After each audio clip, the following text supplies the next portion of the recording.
Assalamualaikum warahmatullahi wabarakatuh, sahabat RHP dimanapun Anda berada. Jumpa lagi dengan channel yang informatif dan bermanfaat untuk masyarakat.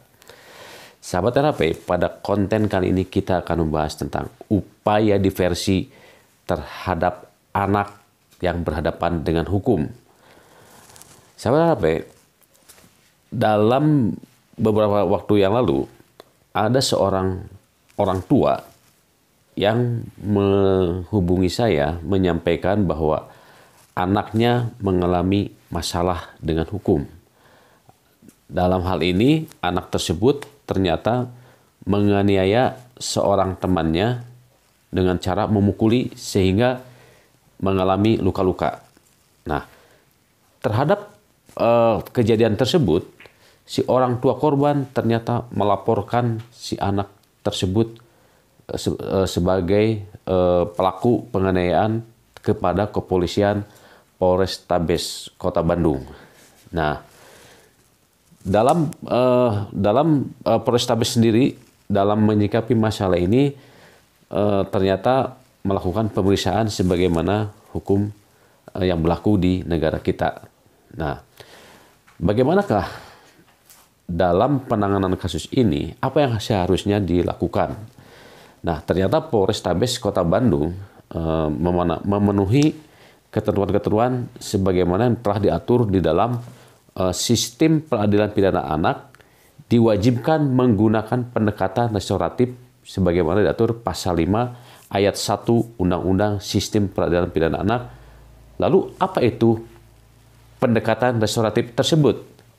Bahwa dalam Undang-Undang Sistem Peradilan Pidana Anak Pasal 1 ayat 6 dijelaskan bahwa keadilan restoratif adalah penyelesaian perkara tindak pidana dengan melibatkan pelaku, korban, keluarga pelaku atau keluarga korban, dan pihak lain yang terkait untuk bersama-sama mencari penyelesaian yang adil dengan menekankan pemulihan kembali pada keadaan semula dan bukan pembalasan. Nah, konsep keadilan restoratif ini merupakan tujuan agar dapat dilaksanakannya konsep diversi pada pengadilan pidana anak. Inti dari keadilan restoratif ini adalah penyembuhan, pembelajaran moral, partisipasi dan perhatian masyarakat, rasa memaafkan, tanggung jawab, serta membuat perubahan yang semua itu merupakan pedoman bagi proses restorasi dalam perspektif keadilan restoratif. Nah, jadi apa yang dilakukan oleh Polrestabes Kota Bandung dalam menangani kasus pidana anak ini telah menjalankan sebagaimana amanat Undang-Undang Undang-Undang tentang Sistem Peradilan Pidana Anak, yang dimana Polrestabes Bandung sendiri bersikap melakukan pendekatan restoratif, ya. Nah, begitupun tujuan konsep diversi yang dibentuk dengan tujuan untuk mencapai perdamaian antara korban dan anak. Kemudian tujuan berikutnya adalah menyelesaikan perkara anak di luar proses pengadilan. Nah, kemudian tujuan berikutnya yaitu diversi ini adalah untuk menghindarkan anak dari proses perampasan kemerdekaan. Nah, kemudian tujuan berikutnya adalah mendorong anak untuk berpartisipasi dan menanamkan rasa tanggung jawab kepada anak. Ya, artinya Polrestabes yang menangani perkara ini sudah menjalankan aturan sebagaimana mestinya. Nah, jadi anak sebelum adanya regulasi khusus mengenai diversi pada sistem pengadilan pidana terhadap anak, konsep diversi ini dapat diharapkan dengan syarat bahwa tindak pidana yang dilakukan merupakan pelanggaran, tindak pidana ringan, kemudian tindak pidana tanpa korban, atau tindak pidana yang menyebabkan kerugian yang nilainya tidak melebihi dari nilai upah minimum Provinsi Jawa Barat misalkan, ya. Nah, tapi ada hal yang lebih penting lagi, yaitu bahwa tindak pidana yang dilakukan oleh anak tersebut tidak ancaman hukuman penjaranya di bawah 7 tahun dan memiliki rentang usia tidak lebih dari 21 tahun anak tersebut ya. Nah, apabila proses penyelesaian melalui konsep diversi tidak tercapai, maka proses pengadilan tetap berlanjut sesuai dengan ketentuan beracara yang tertuang di dalam Kitab Undang-Undang Hukum Acara Pidana. Namun bedanya, seluruh pihak yang terkait harus mematuhi prosedur yang ditetapkan oleh Undang-Undang Sistem Peradilan Pidana Anak. Ya, mulai dari cara berpakaian, kemudian pemilihan bahasa, hingga penataan ruang sidang yang akan digunakan. Nah, seiring berjalannya waktu, tingkat kriminal yang dilakukan anak-anak semakin meningkat, beraneka ragam. Adanya perubahan pola hidup serta berkembangnya pola pikir anak menyebabkan tindak pidana yang dilakukan tergolong berat. Nah, jadi semakin ke sini, semakin hari tingkat kriminal yang dilakukan anak itu semakin beraneka ragam dan bahkan meningkat gitu kan.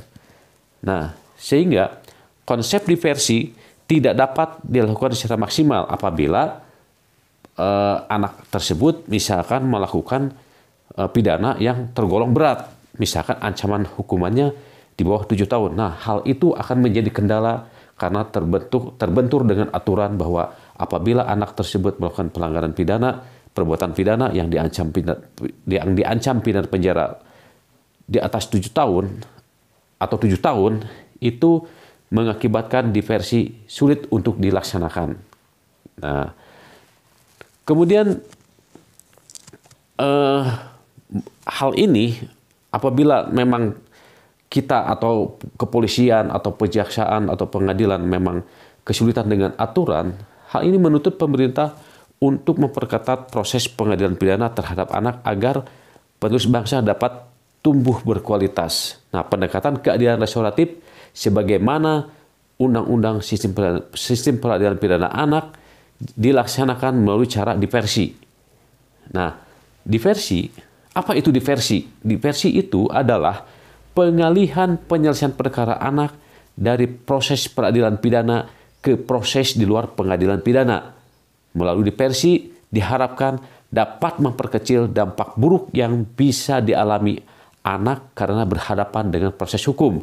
Jadi apa yang dilakukan oleh Polrestabes Bandung dalam menangani perkara kasus pemukulan penganiayaan ini, itu benar-benar sudah melaksanakan apa yang diamalkan dalam Undang-Undang Sistem Peradilan Pidana Anak. Nah, ada banyak tantangan yang dihadapi dalam mengupayakan diversi untuk kasus pidana anak. Misalnya, jenis tindak pidana yang melibatkan anak tidak dapat dilakukan diversi karena ancamannya lebih dari 7 tahun penjara. Nah, itu merupakan alasan yang paling banyak kenapa upaya diversi tidak dapat dilakukan. Nah, sekalipun diversi sudah dilakukan dan berproses, bukan berarti pelaksanaannya tanpa kendala. Ada sejumlah tantangan yang harus dihadapi. Misalnya dalam suatu perkara pidana anak yang terjadi misalkan di Kota Bandung atau di Kabupaten Tasikmalaya misalkan. Contohnya begini. Ada keluarga korban setuju dilakukan diversi. Ya, tapi si keluarga korban ini meminta syarat-syarat, misalkan ingin dengan syarat misalkan si pelaku atau keluarga pelaku memberikan sebuah sapi misalkan, seekor sapi harus mengganti dengan seekor sapi misalkan atas peristiwa penganiayaan tersebut misalkan ini ya. Nah, itu karena seekor sapi atau 2 ekor sapi atau 1 ekor sapi itu harganya cukup berat, cukup mahal, mungkin dirasa cukup mahal. Ini menyebabkan si pihak keluarga pelaku ini tidak bisa menyanggupinya. Nah, oleh karenanya terhadap hal seperti ini ada aturan-aturan yang memang